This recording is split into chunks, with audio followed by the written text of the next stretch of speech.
بسم الله والحمد لله والصلاة والسلام على رسول الله صلى الله عليه وسلم. ولد صلى الله عليه وسلم يتيما يوم الاثنين لاثنتي عشرة ليلة خلت من شهر ربيع الأول من عام الفيل. يقول صلى الله عليه وسلم: أنا دعوة أبي إبراهيم وبشرى عيسى بي، ورأت أمي أنه خرج منها نور أضاءت له قصور الشام.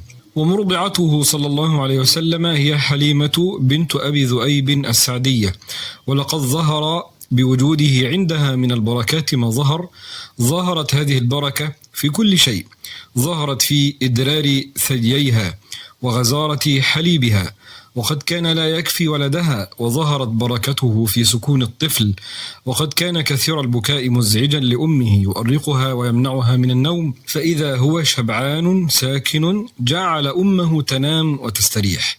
وظهرت بركته صلى الله عليه وسلم في شياههم العجفوات التي لا تدر شيئا، وإذا بها تفيض من اللبن الكثير الذي لم يعهد. ولما بلغ صلى الله عليه وسلم 4 سنوات أتاه ملكان فشق صدره وغسل قلبه ثم أعاداه، وقيل إن هذا تطهير وإعداد للعصمة من الشر وعبادة غير الله، فلا يحل في قلبه إلا التوحيد الخالص.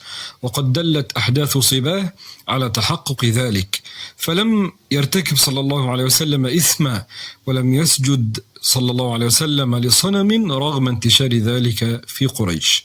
صلى الله عليه وآله وصحبه وسلم تسليما كثيرا، والسلام عليكم ورحمة الله وبركاته.